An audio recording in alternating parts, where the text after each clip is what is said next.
आप सबको हार्दिक प्रणाम। जय श्री माता जी। श्री गणपति उत्सव चल रहा है। 10 दिनों का ये उत्सव होता है। अनंत चतुर्दशी को यह समाप्त हो जाता है। श्री गणपति को घर लाया जाता है या किसी भी पब्लिक स्थान पर रखा जाता है बहुत धूम धड़ाके के साथ।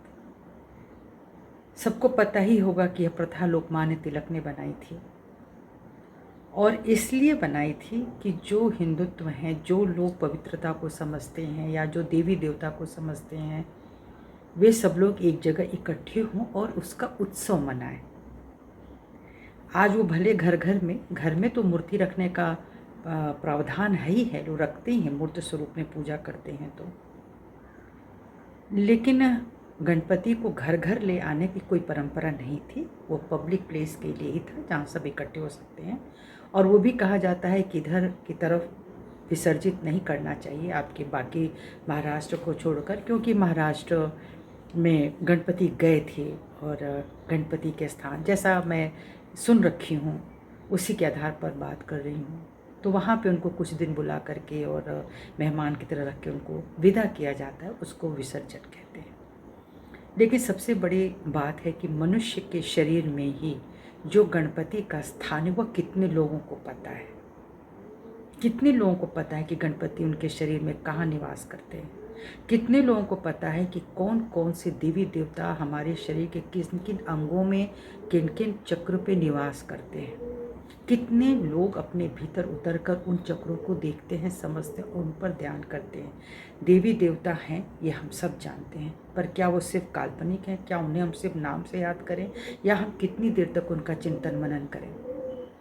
क्योंकि हम थोड़ी देर के लिए जब करते हैं ना, किसी दर्शनीय स्थल पर जाते हैं, वहाँ पे हमने घंटा घड़ियाल बजा लिया, लंबी कतार एक दूसरे को धक्का दे करके हमने दर्शन कर लिया, वो चाहे वो पिंड देख ली, चाहे मूर्त देख ली, ठीक से देखा नहीं देखा, वहाँ से तुरंत निकाल दिया गया।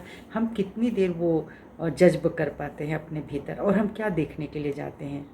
वह एक पिंड, वह भगवान का प्रतीक, क्या देख करके हमारे अंदर एक ऊर्जा, एक चेतना, एक सुंदरता, एक दिव्यता आ जाती है? क्या वाकई आ जाती है?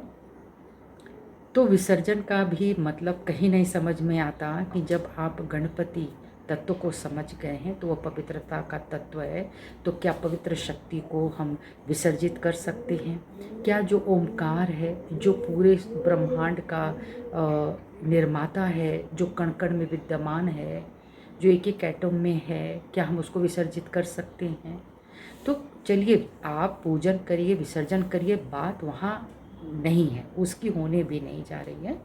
किसी भी परंपरा को हम नहीं न तोड़ सकते हैं ना कुछ कह सकते हैं, लेकिन जो गंदगी पनप रही है इन परंपराओं के आड़ में, जो बेवकूफ़ियाँ नादानियाँ हैं, उसका क्या करना है?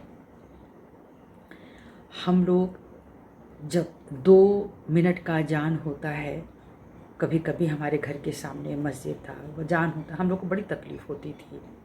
मैं ये सोचा करती थी कि इतना तेज़ लाउड स्पीकर पे ये अजान हो रहा है, मेरे घर में मरीज हैं, बुज़ुर्ग थे, सो नहीं पाते थे, 5 वक्त में एकदम वो हिल जाते थे, इतनी तेज़ तीखी आवाज़ आती थी, क्योंकि हम लोग बहुत पास थे। हमारा उनसे कितना लगाव था नहीं था ये एक अलग बात है। जब भी सुंदरता के साथ कोई भी चीज़ गाई जाती है तो वो बहुत अच्छी लगती है, और जब बेसुरी आवाज़ में केवल कान फोड़ने के लिए और दुनिया को दिखाने के लिए होती है तो वो अच्छी नहीं लगती है। लेकिन मैं अपनी तरफ सोच रही हूँ कि जब हमारे यहाँ कोई चीज़ रखी जाती है, चाहे वो अखंड रामायण होता है या अब वो 24 घंटे चल रहा है, कहीं 48 घंटे चल रहा है, कहीं 72 घंटे चल रहा है, वो शोर शराबा माइक पे, अब बिना, जब हम उनको कहते हैं कि माइक हटा दीजिए, तो हमारे भी माइक पर हटना चाहिए। कितना शोर वातावरण में क्यों रखना है?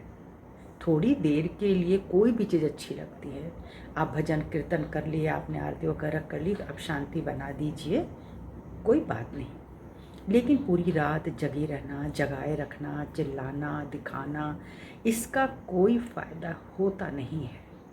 मैं एक बार कलकत्ता गई थी, बहुत कुछ साल पहले की बात है, 6, 7, 8 साल हो गया होगा। मैं वहाँ से एक गणपति उत्सव का ही समय था और जगह जगह पंडाल लगे हुए थे।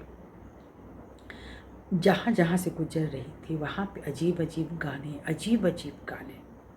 उस समय ये चल रहा था, बेबी को पसंद है, राधा तेरी चुनरी, गणेश जी के पापा। तो ये जो शब्द हैं मुझे नहीं समझ में आता कि जो गाने चलते हैं केवल बीट्स के लिए और खूब बच्चे नाच रहे हैं, बच्चों को पता ही नहीं है कि वो किस गाने पर क्या नाच रहे हैं, क्या उन बच्चे हैं। कभी किसी दिन वो समझेंगे, लेकिन आज तो हम उनको समझा रहे हैं।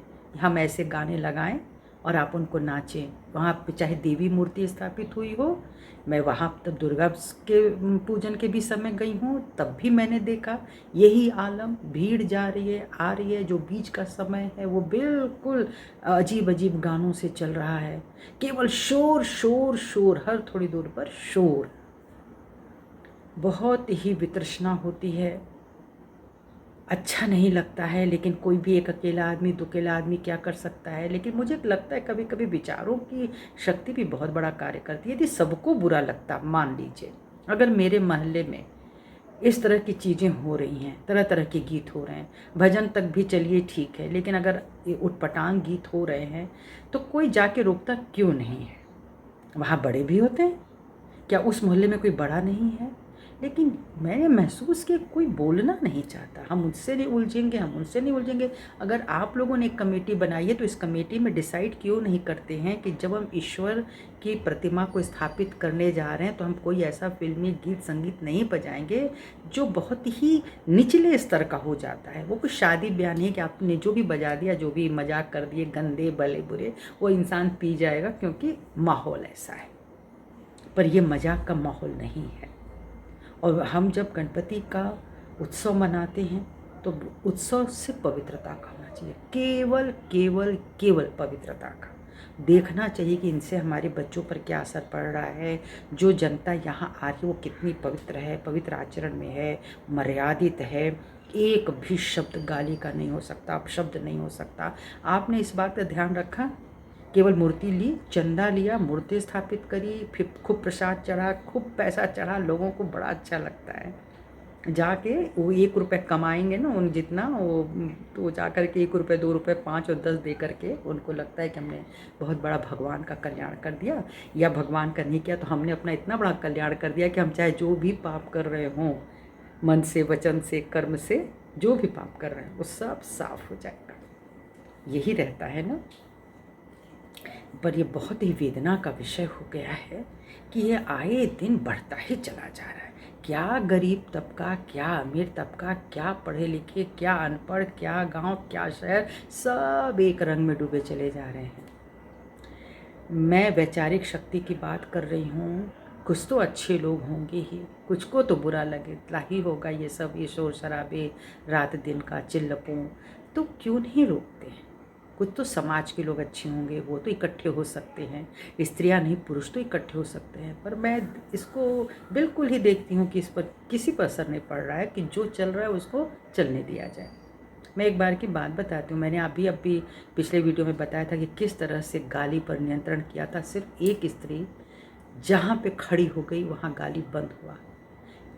ये एक चेतना है। मैं एक स्त्री ही नहीं हूँ शारीरिक रूप से, वह चेतन शक्ति हूँ जिसकी चेतना में यह बात है कि इसको रोकना पड़ेगा, और रोका गया। आप उसमें कानून का सहारा ले सकते हैं, आप बहुत कुछ आप सहारा ले सकते हैं, अकेले भी लड़ने की आवश्यकता नहीं। लेकिन यदि सभी मिल जाएं तो क्या नहीं हो सकता है, क्या बुरा नहीं लग रहा है।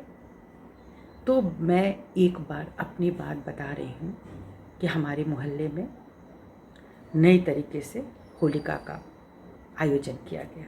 एक मोहल्ले वाले करते ही थे जो अपने सबरान समझते थे, सोसाइटी थी और इधर एक पूरा मोहल्ला। लेकिन कुछ गांव के लोग जो थे थोड़े पिछले उसमें रहते थे, होता है ना कि वो अंतर भी आ जाता है, जो मजदूर तबका होता है वहाँ से कुछ तो निकल के जो अपनी गुमटियाँ लगाते हैं, वहाँ पे एक ने जो कि अपने को गुंडा ही दिखाता था, रोज़ सुबह वो चाय की दुकान लगाता, अंडे बेचता और गाली से शुरुआत होती।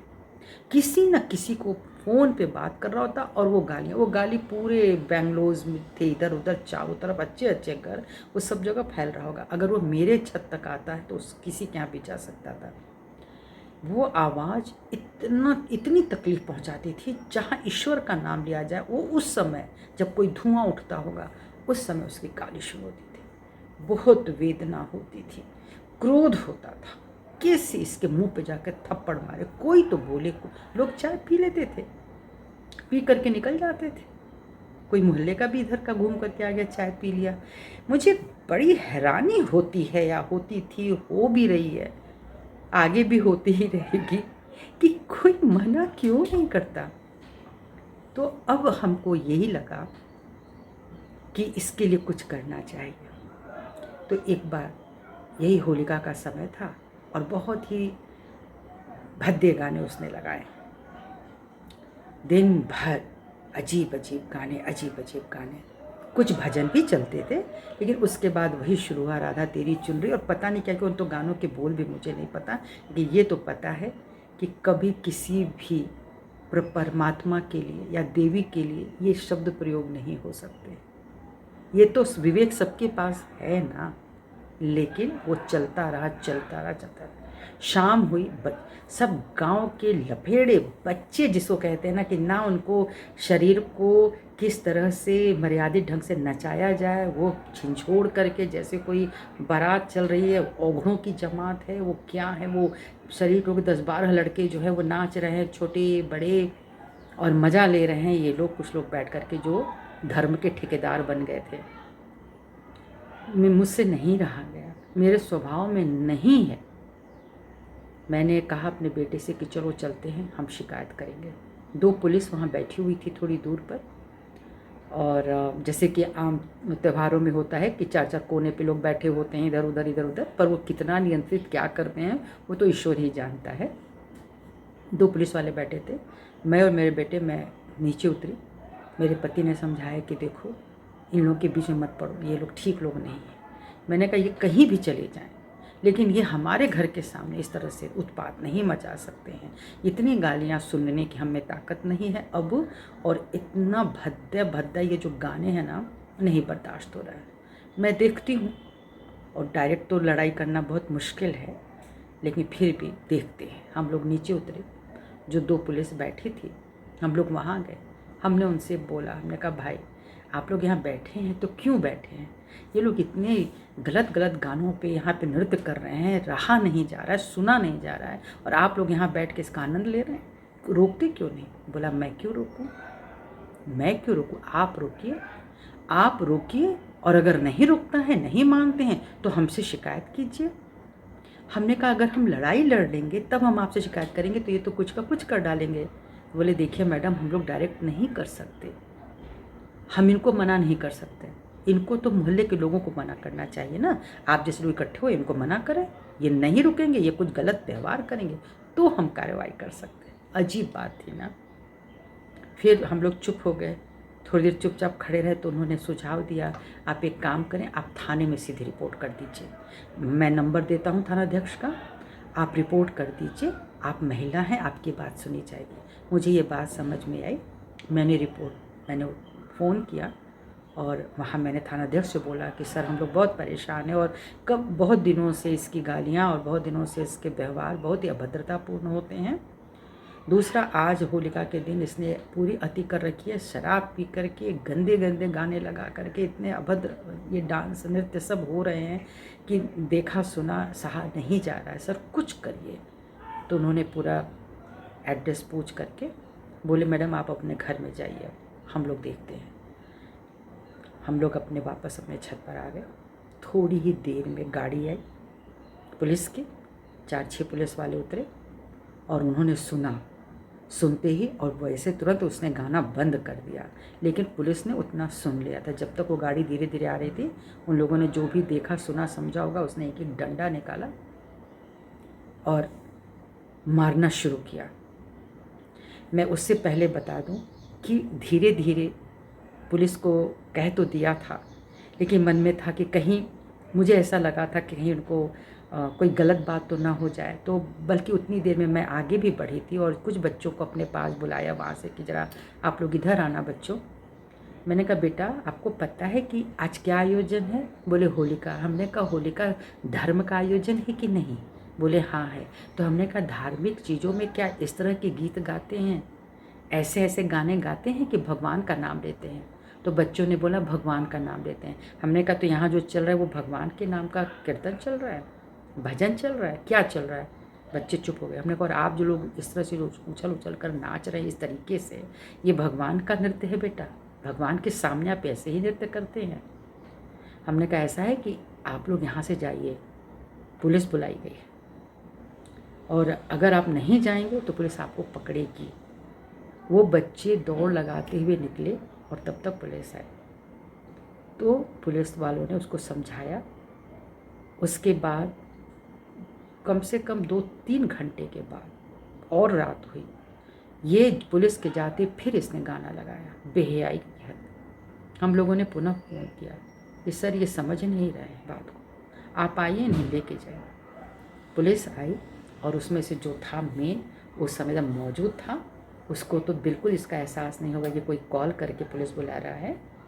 उसने तुरंत 2-3 लोगों को पकड़ा गया, एक डंडे लगाए गए, रात भर लॉकअप में रखा गया। उसके बाद से फिर कभी वहाँ पर वो आयोजन भी नहीं हुआ। होता होगा गांव में। मेरे कहने का अर्थ ये है कि समय ये आ गया है कि अगर मैं सोच सकती हूँ तो कोई और भी सोच सकता है, कोई और भी सोच सकता है। तो बहुत बड़ी गैदरिंग इसको सोच सकती है। हमारी सोसाइटी, हमारा सभ्य समाज क्यों नहीं हम आगे बढ़ कर के इन लोगों पर इनको रोकते हैं? हम रोकते नहीं हैं, जो हो रहा है होने देना चाहते हैं। ऐसा नहीं है कि हर बार कोई मेरे ऊपर पलट के वार करेगा, इसकी भी युक्तियाँ होती है, तरीके से हम इस चीज़ को कर सकते हैं। बस सोचने की बात है। सब लोग अगर एक साथ मिल जाएंगे ना, तो कहते हैं कि जब देवों का भी समूह मिलेगा तो भी राक्षस हार जाएगा, और राक्षस नहीं भी हारेगा तो परमात्मा आके उन देवों की सुरक्षा करेंगे। हम लोग किस बात पे इतना डर रहे हैं? हर गलत बात को स्वीकार क्यों कर ले रहे हैं? क्या आपकी नींद नहीं खराब होती? क्या आपको अच्छा लगता है 24 घंटे एक ही बात? ना मंत्रों के प्रवाह में कोई चैतन्य है, कोई चेतना है? एक आध कोई शब्द, कोई आवाज़ अच्छी भी लगती है, लेकिन ज़्यादातर अजीब। ना मंत्रों का कोई क्रम है, कब क्या बोलना है। आरती के बाद पूरे मंत्र बोले जा रहे हैं जिसका कोई अर्थ नहीं, कोई तात्पर्य नहीं होता, उसमें कोई गहनता नहीं है। एक कर्म कांड है और ये सिर्फ कर्म कांड ही हम लोग सुनते देखते रहेंगे क्या? कि अपने भीतर भी उतर के गणपति तत्व को समझेंगे। अगर इसको समझ गए तो हमारी धरती माता को बहुत आनंद मिलेगा, बहुत आराम मिलेगा। ये जो समुद्र में तूफान आ जा रहे हैं, ये जो धरती में भूकंप आ जा रहा है, ये जो हमारे पहाड़ हिल जा रहे हैं, ये सारा कुछ धरती की ही वजह से तो है। जो धरती पुत्र है गणेश, उनका ही हम अवमानना कर रहे हैं, हम उनकी बेइज्जती कर रहे हैं, हम अपनी पवित्रता का अपमान कर रहे हैं। और इसी अपमान की वजह से ये जो गंदगी फैल रही है बच्चों से लेकर बड़ों तक में, वो सिर्फ गणेश तत्व की खराबी से है। यदि एक एक बच्चे को समझाया जाए कि गणेश तत्व को कैसे सुरक्षित रखें, विश्वास करें यह नहीं आता, ये तो इतनी दुर्घटनाएं नहीं घटती जो आज घट रही हैं।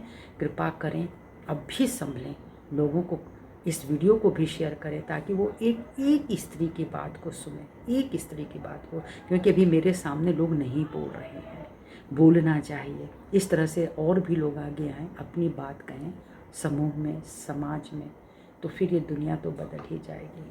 आप सबको मेरा सादर अभिवादन। जय श्री माता।